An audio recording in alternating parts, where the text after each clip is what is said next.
और इस वक्त नीति आयोग के वेबिनार में प्रधानमंत्री नरेंद्र मोदी संबोधित कर रहे हैं, सीधे लिए चलते हैं। से अमल हो रहा है। आईटी हार्डवेयर और टेलीकॉम इक्विपमेंट मैन्युफैक्चरिंग से जुड़ी 2 पीएलआई योजनाओं को कैबिनेट से स्वीकृति भी मिल चुकी है। मुझे विश्वास है कि इन सेक्टर से जुड़े साथियों ने इनकी असेसमेंट अब तक कर ली है। आईटी हार्डवेयर के मामले में आने वाले 4 वर्षों में करीब 3.25 ट्रिलियन रुपए के प्रोडक्शन का अनुमान है। इस योजना से आईटी हार्डवेयर में 5 सालों के दौरान डोमेस्टिक वैल्यू एडिशन अभी के 5-10% से बढ़कर 20-25% तक हो जाना है। इसी तरह टेलीकॉम इक्विपमेंट मैन्युफैक्चरिंग में भी आने वाले 5 साल में करीब 2.5 लाख करोड़ रुपए की वृद्धि होगी। इसमें भी लगभग 2 लाख करोड़ रुपए का एक्सपोर्ट करने की स्थिति हम लोग उसका फायदा उठा सकते हैं। फार्मा सेक्टर में भी आने वाले 5-6 सालों में एक प्रकार से लाखों करोड़ रुपए से ज्यादा का इन्वेस्टमेंट पीएलआई के तहत होने की संभावना हम नकार नहीं सकते हैं। बड़ा लक्ष्य लेकर के चल सकते हैं।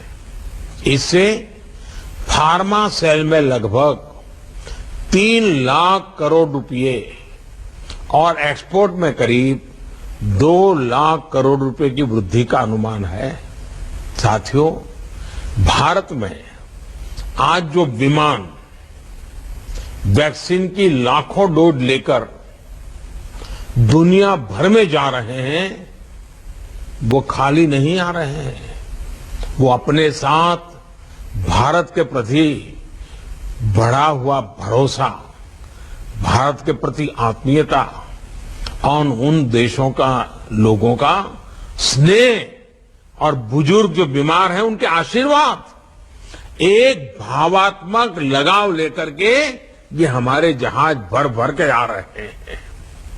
और ये संकट काल में जो भरोसा बनता है वो केवल प्रभावी पैदा नहीं करता, ये भरोसा चिरंजीव होता है, अमर होता है, प्रेरक होता है।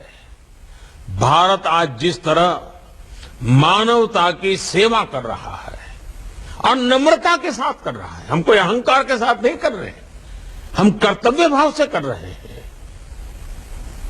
सेवा परमो धर्म, ये हमारे संस्कार है।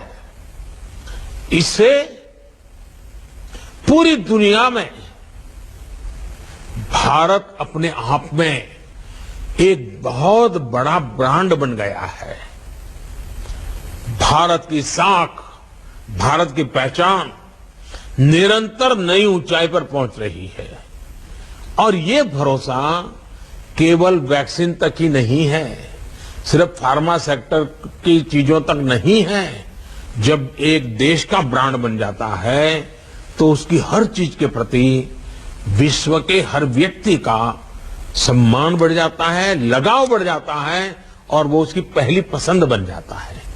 हमारी दवाइयां, हमारे मेडिकल प्रोफेशंस, भारत में बने मेडिकल इक्विपमेंट्स, इन सब के प्रति भी आज भरोसा बढ़ा है। इस भरोसे को सम्मान देने के लिए, इस समय का लाभ उठाने के लिए हमारी दूरगामी रणनीति क्या हो, इस पर फार्मा सेक्टर को इसी समय काम करना होगा। और साथियों, भारत पर बना ये भरोसा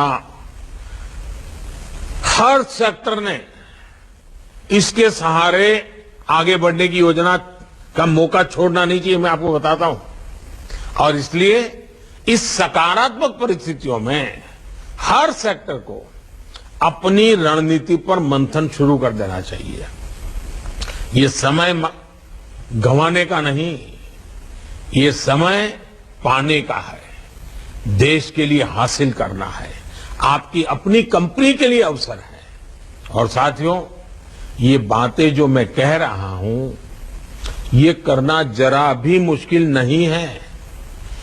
पीएलआई स्कीम की सक्सेस स्टोरी इनको बिल्कुल सपोर्ट करते हैं। हाँ, ये सत्य है, संभव है। ऐसी एक success story electronics manufacturing sector की भी है।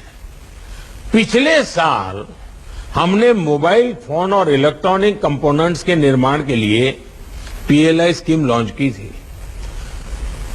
पैंडेमिक के दौरान भी इस सेक्टर में बीते साल 35,000 करोड़ रुपए का प्रोडक्शन हुआ।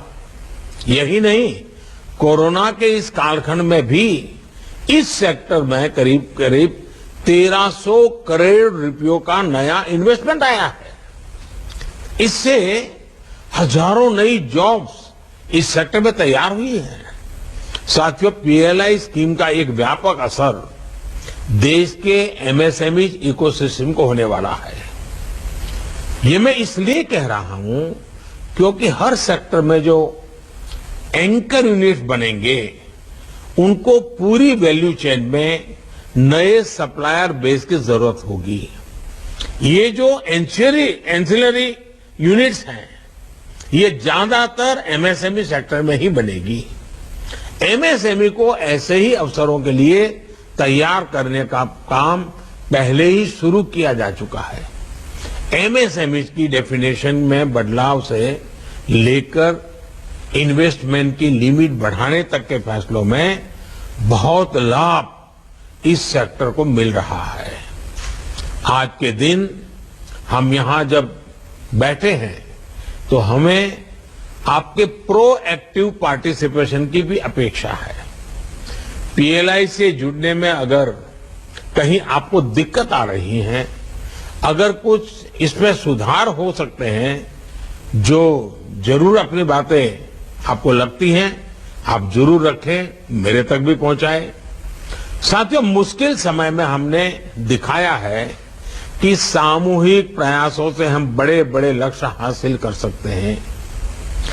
कोलैबोरेशन की यही अप्रोच आत्मनिर्भर भारत का निर्माण करेंगी। अब इंडस्ट्री के आप सभी साथियों को आगे बढ़कर नए अवसरों पर काम करना है। इंडस्ट्री को अब देश और दुनिया के बेस्ट क्वालिटी गुड्स बनाने पर फोकस बढ़ाना है। इंडस्ट्री को fast moving, fast changing world की जरूरतों के हिसाब से इनोवेट करना होगा।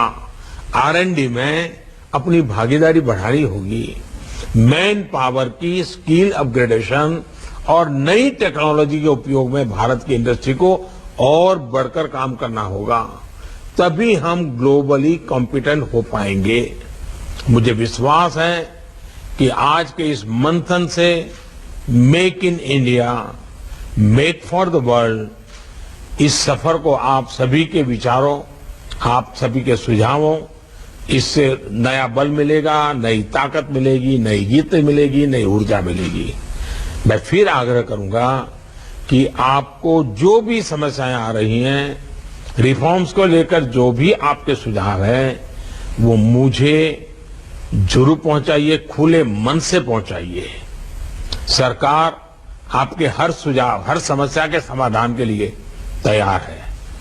मैं एक बात और कहूंगा, सरकार की इंसेंटिव स्कीमें, व्यवस्थाएं जो भी हो, आपको कभी सीधा साधा लगता है कि दुनिया में जो माल है उससे हमारा सस्ता हो तो बिकेगा।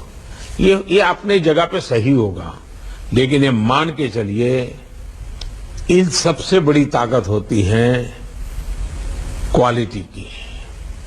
हमारी प्रोडक्ट कितनी कंपटीशन में क्वालिटी में खड़ी रहती है, फिर दुनिया 2 रुपया ज्यादा देने के लिए तैयार हो जाती है। आज भारत एक ब्रांड बन चुका है।